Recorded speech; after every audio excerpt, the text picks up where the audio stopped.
Okay, let's unpack this. World of Warcraft fans, buckle up. We have just been absolutely saturated in the most thrilling way possible by the mountain of confirmed information stemming from the midnight announcement at Gamescom 2025. Yeah, it's been a lot, a really dense info dump. Totally. This is the official second chapter of the World Soul Saga, taking us back to Quel'Thalas. And, I mean, if the deluge of cinematics, trailers, and deep dive press kit details is anything to go by, this expansion is shaping up to be an unparalleled structural overhaul of the game. It feels different. It truly does. Our mission today really is to take that massive stack of information and just distill it. We're going to try and extract the essential confirmed knowledge, focusing on the sheer amount of new features and quality of life updates. Right. We want you, the fan, to step back and understand exactly what is coming to Azeroth, organized clearly by feature and, maybe more importantly, by its impact on the long-term game. Exactly, because some of these changes feel like they could be pretty fundamental. For sure. And we start with the simplest confirmed detail, just to set the foundation. The level cap is increasing by 10. We're heading to level 90 in midnight. 10 new levels, yep. Leading us into a fascinatingly unfamiliar version of a very familiar place, the Blood Elf homeland. Let's begin with the physical space we'll be exploring because the scope of these world changes is enormous. I mean, this is not simply a new zone bolted onto the map. This is an entire corner of the world being completely rebuilt, starting right in Eversong Woods. Exactly, and this is where the expansion kicks off.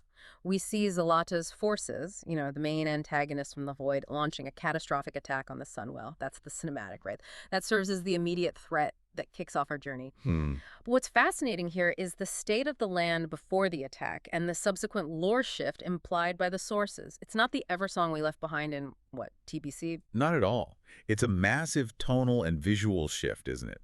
The source material makes it really clear that Eversong Woods and what was previously the blight-scarred, haunting ghostlands have fundamentally changed. Yeah. They healed from the long-standing wounds inflicted during Arthas' Scourge campaign decades ago. They have. The Ghostlands are now described as teeming with life, which is quite a statement. It really is. This signals that Quel'Thalas, through the decades of stability provided by the renewed Sunwell, has finally recovered its vitality. And like you said, this isn't a simple texture pack update. It's a complete zone redesign from the ground up, though apparently recognizable landmarks remain, which is good. Yeah, you want some familiarity.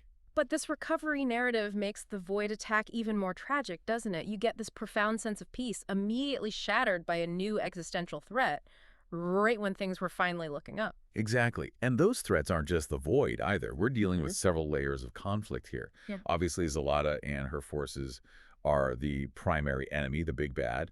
But we also have the return of the Amani trolls. Again. Ah, yes, the Amani, always popping up when Quel'Thalas is involved.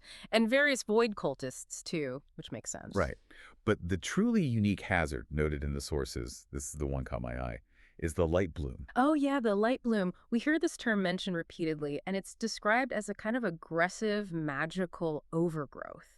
It's an interesting concept. It really is. Yeah. How are you unpacking that? Like, what does that mean in practice? Well, the way I read it, it's essentially the excess life-giving energy from the rejuvenated land manifesting in a hostile, uncontrolled way. Think hyper-accelerated, dangerous flora that just chokes out everything else. Wow. So you are fighting creatures of the Void, and you are fighting an environment that is aggressively beautiful, but also trying to consume the landscape with this hyper-growth. It's life energy gone wild, basically. That's a really cool, unique, magical hazard that's definitely specific to the Blood Elf setting. High Elves and Blood Elves have always had this connection to magical fonts, so uncontrolled magic makes sense. Now, in order to fight this multi-front war, we need a base of operations, right? And that base is Silvermoon City itself, finally. Silvermoon City is confirmed as the expansion hub, which is immensely exciting for players, especially Horde players who haven't had a real reason to be there in, 15 years? Seriously, it's been a beautiful, empty city for so long. But the source material was very careful, very explicit to address a critical question: alliance access. Because that was the immediate reaction online, right? Oh, yeah. That was the part that caused the most initial, let's say, discussion. How do you make a deeply entrenched Horde city function as a neutral hub for everyone? The compromise seems quite clever, actually. It's confirmed to maintain its Horde vibe and remain fundamentally a Blood Elf city. So all the architecture, NPCs, the general atmosphere that stays Horde. Okay, that's important for the lore purists. Very. However, the Alliance will have some kind of staging area or enclave access within it, probably a small district near the gate, something like that. Just functional access. Purely functional, yeah. To ensure the city works as a neutral hub for expansion activities like profession trainers, the major flight point, maybe auction house access, it respects the city's lore while providing necessary gameplay accessibility that modern expansions pretty much demand. That sounds reasonable, actually. Good balance. Uh-huh. Okay, so after we presumably secure the Sunwell and Eversong, we get our first choices of subsequent zones, and the first one is an absolute classic, getting a massive scale up. zul'aman. Yeah, this sounds like it's going to be far more than just a nostalgic trip back to the forest troll raid entrance. zul'aman is being expanded into a full, expansive zone. A proper zone. A proper zone, featuring the ancestral lands of the forest tribes, ancient forests, rugged mountains. This isn't confined to the old instance portal. This is exploring the vastness of what the Amani Empire used to be, or perhaps still is in places. And what I found compelling in the sources was the aesthetic description of the old structures within it. We get to see the temples of the Loa, the eagle, lynx, dragon, hawk, and bear, but they're described as weathered and silent. I like that detail. It implies a history we are walking into, right? Structures that have been neglected, maybe, or have just endured through time. It adds atmosphere. Definitely. And we're also meeting the new leadership, Zujara and Zojan, who are explicitly named as the grandchildren of Zul'jin. Grandchildren. Wow. That direct lineage is a vital thread, isn't it? It connects the current narrative right back to the foundational conflicts of the Burning Crusade and Wrath. It means we're not just fighting random trolls, we're fighting the descendants of a known powerful leader. That definitely raises the stakes for the returning Amani conflict. It gives it weight. Absolutely. But then we pivot entirely. The other optional zone is like the complete opposite of Quel'Thalas' high fantasy structure. Yeah. Haraneer. Haraneer, right, or the Rootlands, they also called it. This is the homeland of the new allied race, the Haraneer. We got a taste of them in The War Within, but this is where we presumably dive deep into their culture and environment. And the description truly sets a unique atmosphere. It's a primordial, fungal jungle built entirely around the massive roots of the world trees. It sounds less like a typical zone and more like an organism. Yeah. Like walking through something alive. And the defining aesthetic detail mentioned is that nothing here is constructed. It's all natural. We're talking fungal powers that serve as natural skyscrapers, moss bridges spanning vast chasms, and bioluminescent wildlife providing the only light. It sounds incredibly atmospheric. Totally. This organic setting connects directly to the deeper world soul saga themes, I think, illustrating the raw, untamed life of Azeroth, juxtaposed against the highly manicured, magically shaped life of the Blood Elves next door. That's a great point. It provides a really strong contrast. And finally, we reach the endgame zone, the ultimate setting for Zelada's campaign, Voidstorm. Voidstorm. Yeah, the name says a lot. It's the final chaotic zone, drenched in pure void energy. The source material compares it to Koresh. Koresh, okay, remind me, home of the Ethereals. Exactly. The homeworld of the Ethereals, a place that was utterly consumed and torn apart by the void entity Dementius, the All-Devouring. So to say Voidstorm is way more crazy than Koresh, well, that means we are talking about a true, pure manifestation of entropy and chaos. Yikes. That sounds unpleasant and potentially very purple. Very purple, I imagine. It sounds horrifying, honestly. The key features noted are storm fields, low-gravity environments, and 3 massive nexus points. This is where we confront the core of the void presence in this expansion. Low gravity. That could be interesting mechanically, or very annoying. Could be both. It's designed to actively disorient and consume the players, I think. The aesthetic is chaos, the mechanics sound challenging.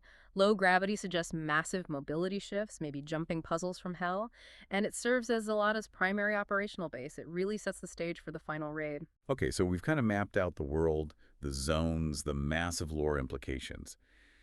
Here's where it gets really interesting, maybe for the day-to-day players. Yeah.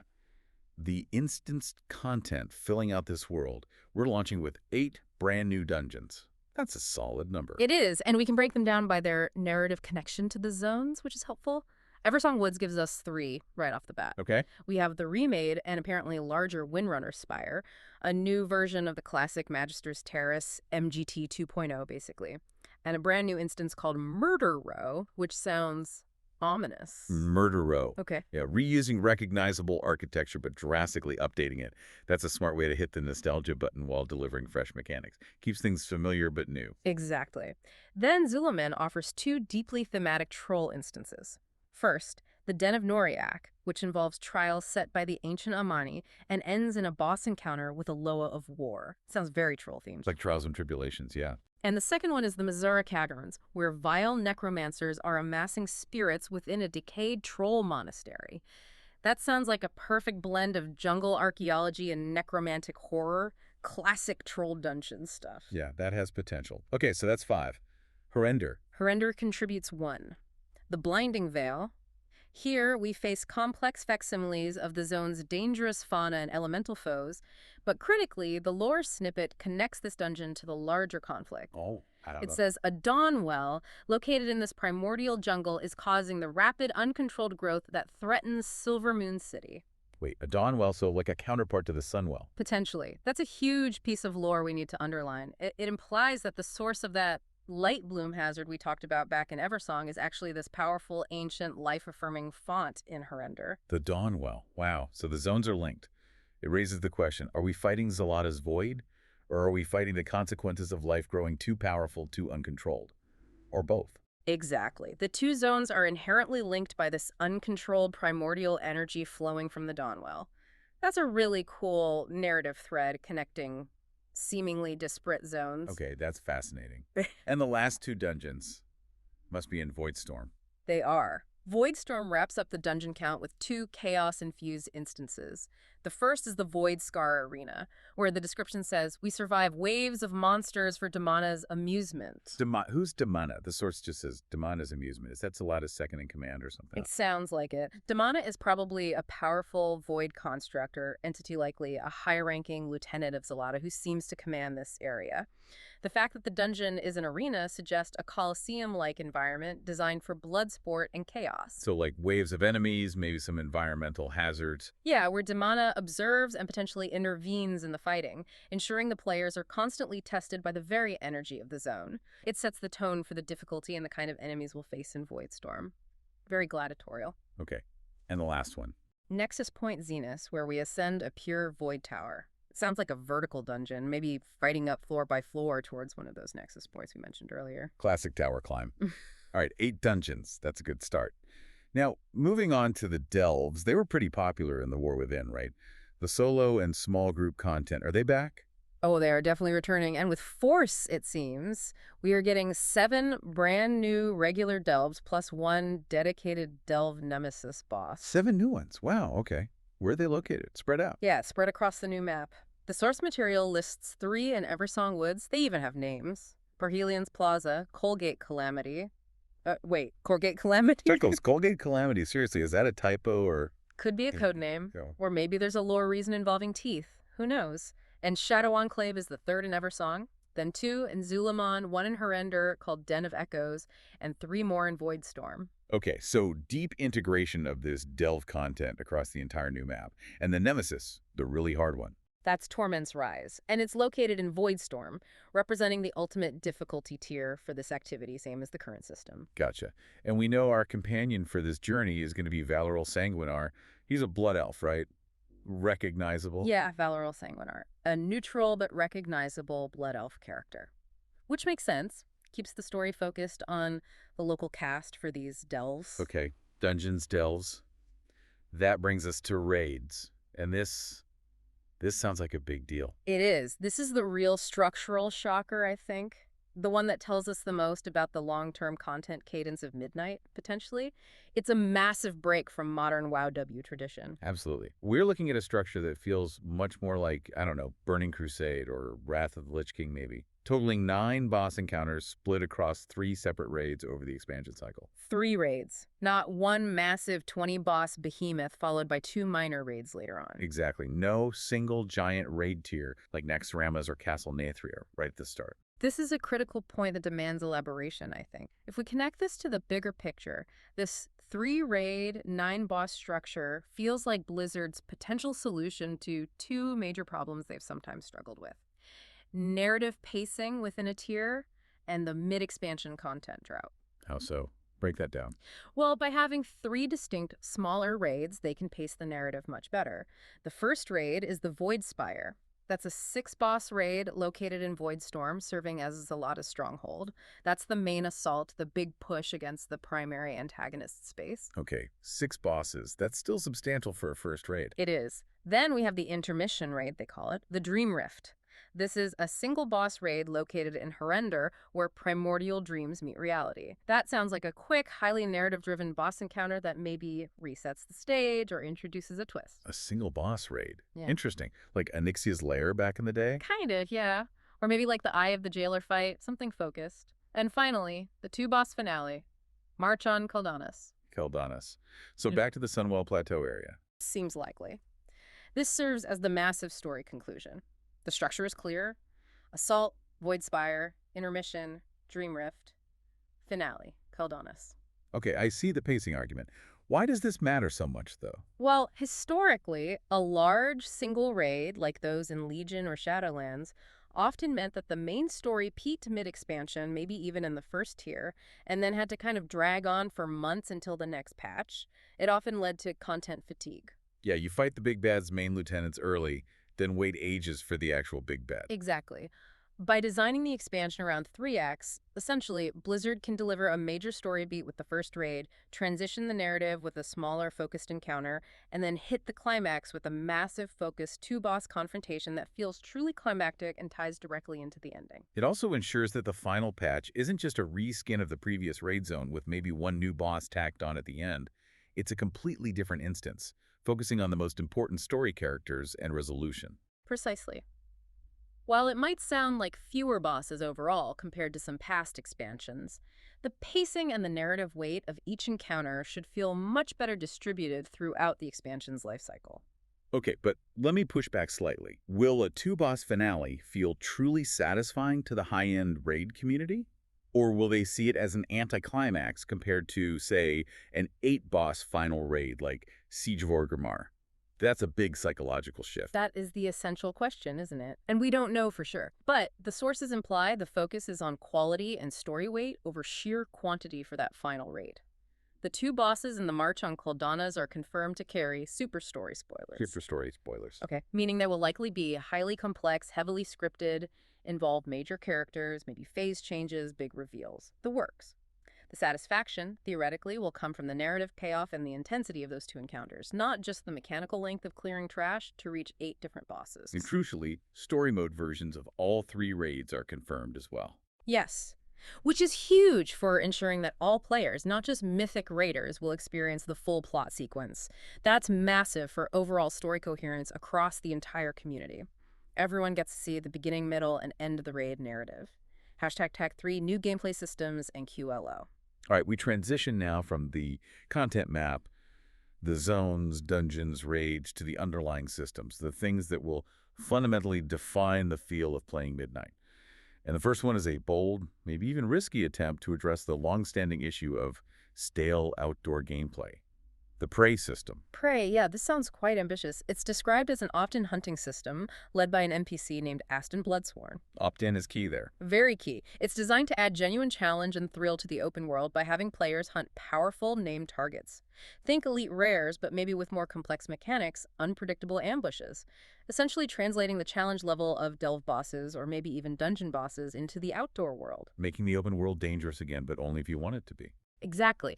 But the core excitement, I think, comes from the scaling difficulty tiers they mentioned. We start with normal, which is introductory, get your feet wet. Right. Then hard mode is where it gets interesting. It introduces torments and confined encounters. What exactly are these torments? Do we know? The description implies they're mechanical modifiers, probably borrowed or inspired by the delve system. Things like persistent environmental damage in the area, randomized buffs on the boss, specific debuffs on you that require quick action, that sort of thing. Okay, so in hard mode, you're not just fighting a bigger monster with more health. The environment itself is actively trying to work against you within a defined radius around the target. Yeah, adds complexity. But the true game changer, the one that sounds potentially amazing or potentially infuriating, is nightmare mode. Nightmare mode. The sources say it makes the entire zone a punishing challenge. That sounds utterly chaotic. Right. How does that even work? Does everything just hit harder? It sounds like more than that. The sources suggest that enabling Nightmare mode changes the ambient mob density, so more enemies everywhere. It introduces elite patrols with deadly mechanics wandering the zone, and it applies persistent zone-wide negative effects. Wow. This means that engaging a prey target in Nightmare mode isn't just about the boss fight itself, it's about navigating an entire landscape that has become a hostile combat arena just to reach the target, let alone fight it. That's intense. What's the incentive for putting yourself through that? High risk, high reward, supposedly.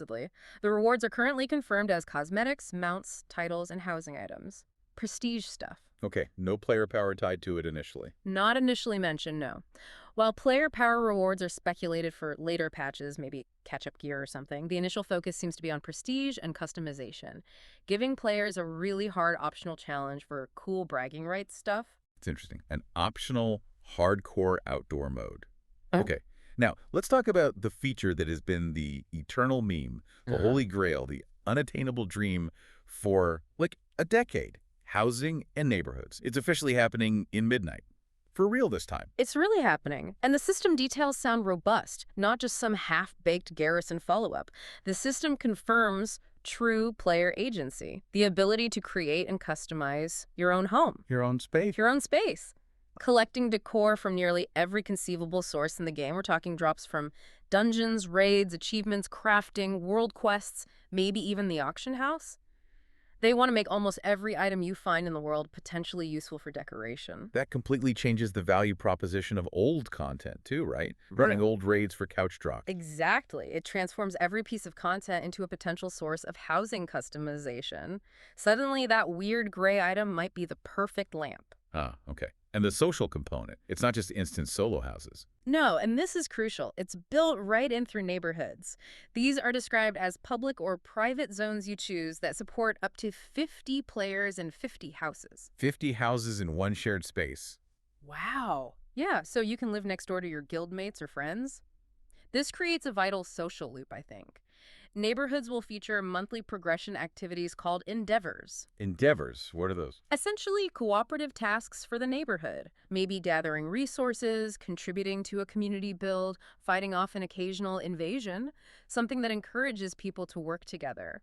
Completing these endeavors offers themed decor rewards or allows you to upgrade neighborhood services or NPCs. So it keeps the neighborhood alive and gives you a reason to go back regularly. Exactly. It guarantees a recurring incentive to return to your home base and interact with your community outside of the main city hubs like Silvermoon or Orgrimmar Stormwind. What's truly massive for the dedicated fan, though, is the timing. This isn't just launching with Midnight 12.0. Housing is confirmed as a pre-order early access feature. Right. It's expected in patch 11.2.7 of The War Within, likely targeting December. So you get to start building your dream home, figuring out the system, months before the expansion actually drops. That's huge. People will spend weeks just on housing before Midnight even launches. And that early access is smart, right? It's designed to stress test the system, gather feedback, and build massive hype leading into the expansion launch. Furthermore, the community integration sounds fantastic. Housing features import codes. Import codes, like sharing designs. Exactly. Allowing players to share house templates. If you see an incredible, architecturally complex design someone made, you can simply copy their blueprint code and, assuming you have the necessary decor items, replicate it instantly, or use it as a base. Oh, that's brilliant. That encourages innovation and makes it accessible for players who aren't necessarily master builders but still want a cool house. Yeah, lowers the barrier to entry for complex designs. Okay, shifting gears to another massive quality of life concern, we have the major transmogrification revamp. This addresses the long-standing transmog tax headache. Oh, thank goodness. Tell me they're reducing the cost. They're changing how it works fundamentally, which effectively reduces the cost for active players. The system is moving to be slot-based, not item-based. Okay, what does that mean practically? Currently, you pay the gold tax every single time you change the actual piece of gear in your slot, even if you want it to look the same as before. Under the new system, you pay once to apply a specific appearance, say, your favorite raid helmet look to your helmet slot. You unlock the look for the slot. Kind of, yeah. Then, if you swap the actual helmet item underneath, going from a green quest drop to a purple raid item, the appearance you paid for persists automatically. And swapping the underlying item in that slot is free. Oh, wow. The gold sync is now focused only on when you decide to change the appearance itself, not when you upgrade your actual gear. That will save players fortunes, especially raiders and M+ players constantly swapping gear. Huge QL change. Absolutely. Plus, we get the highly anticipated contextual swapping feature. Ah, yes. Automatic outfit changes. This is a huge role-playing win and just neat. You can preset specific transmog outfits that automatically trigger based on location or activity. Like, walking into your new house switches you to casual clothes. Exactly. Imagine walking into your new neighborhood and your character instantly switches from full battle plate into comfy town clothes, or stepping into a raid portal and automatically shifting into your most imposing, glow-covered combat gear set. That's fantastic. Adds a subtle but really important layer of immersion and convenience. Totally agree. Okay, the final major mechanical system update affects how we fly: Skydriding simplification.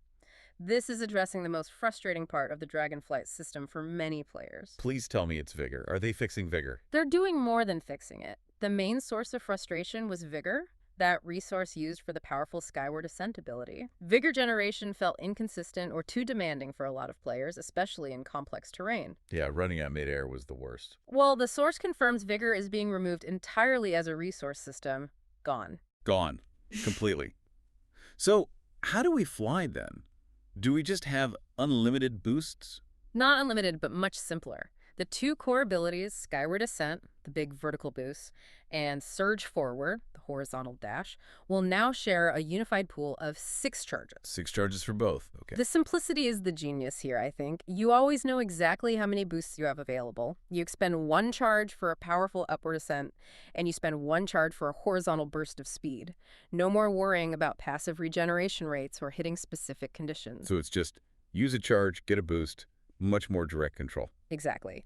The system is streamlined, cleans up the UI by removing the vigor bar, and should provide overall faster and far less frustrating flight for the average player who struggled with managing vigor generation mid-flight or just wanted to get somewhere quickly. Hashtag tag Igarandi, new race and class updates. Okay, moving on to who we will actually be playing as in Kolthalis and beyond. We have a new allied race confirmed with Midnight. The Haraneer? The Haraneer, yes. They are those ancient druidic sort of troll progenitor people we encountered deep beneath Azeroth's surface in the War Within. Right, the root people. Kind of, yeah. They are visually striking, confirmed to be bioluminescent, which should provide some fantastic customization options, especially playing off the dark, fungal environments of Haraneer. Think glowy bits. Glowy bits are always good. And critically, like the Earthen before them, they're accessible to both Horde and Alliance. Right. That seems to be the new standard. It does, which is great for playing with friends regardless of faction. And they are unlocked simply by completing the Midnight main story campaign, making them immediately accessible once you hit the endgame content. No rep grind mention. Nice. What classes can they be? Anything cool? Their class availability is actually quite wide.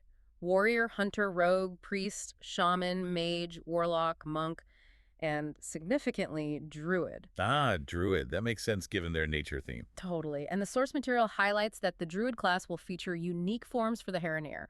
Unique travel form, bear form, cat form. Ooh, new Druid forms. We haven't had genuinely new race-specific forms since, Kultirans and Zandalari in Battle for Azeroth? That's a major selling point for Druid players. Huge selling point. The only classes they can't be are Paladin, Demon Hunter, and Evoker, which makes sense lore-wise. Okay, so new allied race, but no brand new class this time around. However, the Demon Hunter is getting a significant expansion with a whole new spec, Devourer. Yes, this was heavily hinted at during the War Within promotional material, especially the stuff related to Koresh and the Void.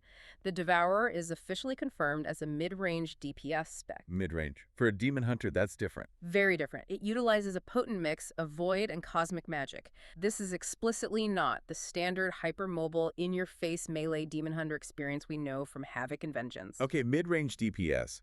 It sounds almost like a caster, but it's a Demon Hunter. How did that work? What's the core loop or fantasy? The mechanical fantasy seems to revolve around soul harvesting to build up power and then sustain a void metamorphosis form. You're engaging in some short-range melee actions. They mentioned abilities like Void Blade and Hungering Slash in a combo to generate resources or harvest these souls. So still some melee. Still some melee, yes.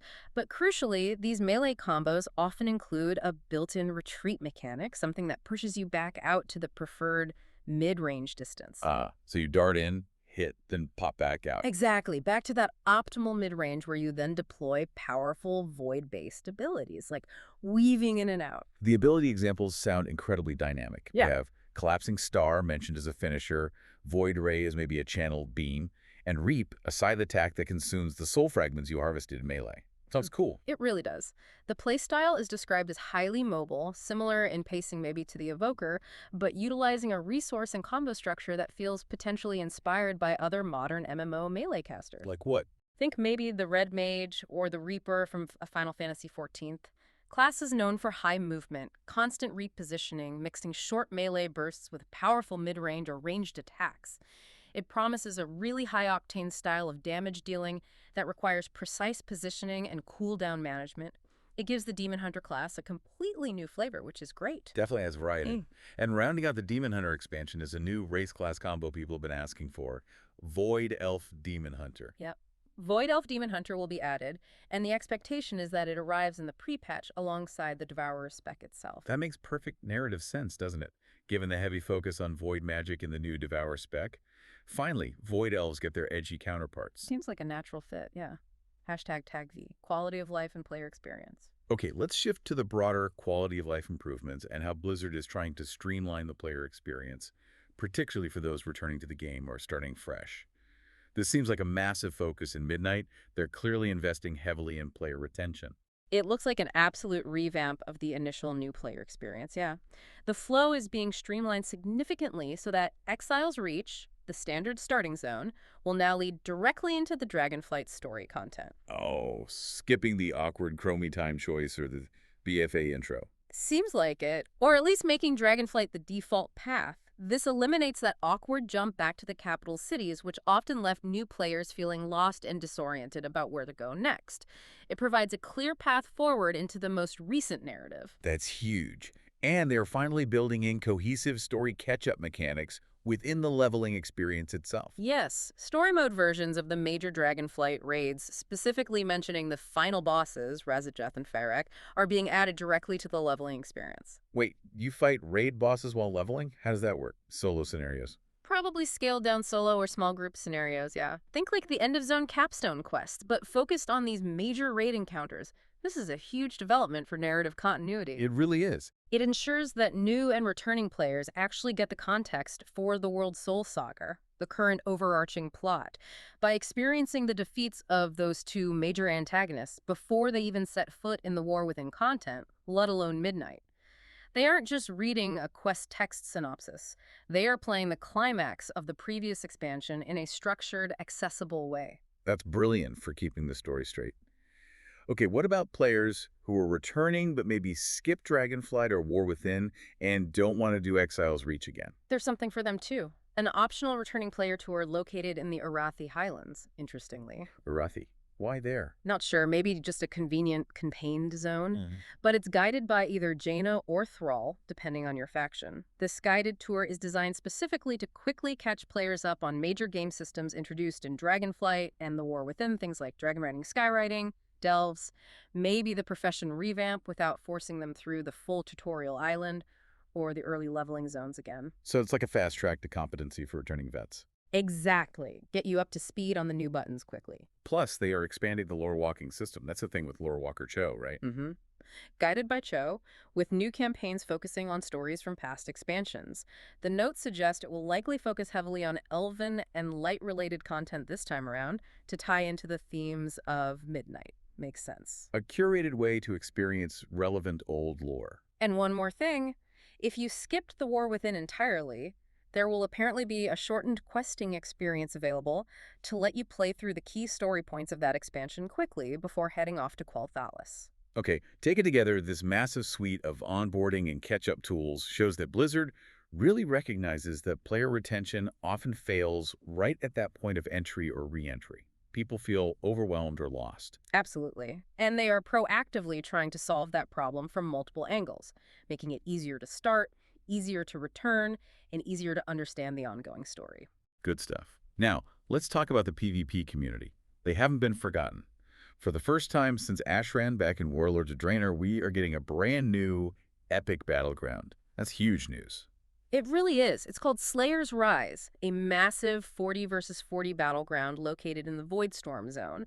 Makes sense thematically for the endgame zone. How's it designed? Just a big death match. Blizzard confirms it will be designed as both an open-world PvP hotspot and a new instance. The instanced version sounds like a multi-stage battle where players conquer strategic bases before taking on a final commander, maybe similar to Wintergrasp or Alterac Valley in structure. Okay, objective-based large-scale PvP. Yeah. That's fantastic for the epic BG enthusiasts who have been stuck in the same rotation for literally years. Yeah, new maps are always welcome there. And something else the entire community seems to embrace is Comp Stomp. The battlegrounds versus AI opponents. Oh yeah, great for farming honor or practicing. It's usually a rotating brawl though, right? Not anymore. This is becoming a fixed, permanent option instead of just rotating in occasionally. Permanent comp stomp. Nice. It's being renamed Training Grounds, and they are adding Battle for Gilneas and Silvershard Mine to its map rotation alongside the existing ones. Making that content permanent, coupled with the name change, suggests a serious focus on using it as a low-stress, structured environment for players to learn map objectives and practice their class abilities before jumping into the chaos of real PvP. Or just a chill way to cap conquest points. Good change. Finally, we address the perpetual arms race between Blizzard's default UI and the massive ecosystem of third-party add-ons. They are continuing the push to replace the need for some popular combat add-ons by baking their functionality into the base game. Yeah, this is a long-term project for them, and it seems to be continuing. The nameplates are specifically called out as receiving significant changes focused on more clarity, more customization, less clutter. Which directly targets the complexity and, let's be honest, the near necessity of popular nameplate add-ons like Plater or Threat Plates for high-end content. Exactly. Players should ideally be able to instantly customize the visual information displayed by health bars, buffs, debuffs, cast bars, threat status, without needing to download and configure complex external code, making the default UI more powerful and intuitive. Agreed. But the most significant change mentioned here is the update to the advanced cooldown manager. Right. This is essentially Blizzard's ongoing effort to build a native answer to hyper-complex combat tracking add-ons like Likora's. The big one. The big one. They want players to be able to track their own major abilities, procs, buffs, debuffs, and important enemy cooldowns with a much clearer, more customizable native UI element. The goal is clearly to reduce the reliance on third-party solutions just to play effectively at a baseline level, especially in challenging PvE or PvP content. Which is a massive quality of life upgrade for performance-minded players and frankly lowers the barrier to entry for everyone if the default tools are good enough. Absolutely. Less mandatory homework before you can play. Hashtag outro. So wow, that was a lot. What does this all mean for the future of World of Warcraft? We've covered everything from the completely revitalized Quel'Thalas, where the Ghostlands are now teeming with life again, to the chaotic, low-gravity Final Zone, Voidstorm, and all the myriad mechanical and system changes in between. It's a huge amount to digest. The most impactful changes, in my mind at least, are the structural ones, the ones designed for longevity and player retention. Like what stands out most to you? Well, the unique 3-raid format, definitely. If it works, it could really improve story progression and fight content fatigue throughout the expansion. The early access delivery of the long-awaited housing system is massive. That's going to dominate player time. And the entirely new scalable challenge loop offered by the outdoor prey system has huge potential to revitalize world content if they nail the rewards and tuning. Yeah, those three feel like fundamental shifts. And the class depth is increasing dramatically too, right? We have the highly mobile, mid-range Devourer Demon Hunter spec offering a fresh fantasy to an existing class, and the Haraneer, finally providing those beautiful new druid forms everyone's wanted. Lots of new toys to play with.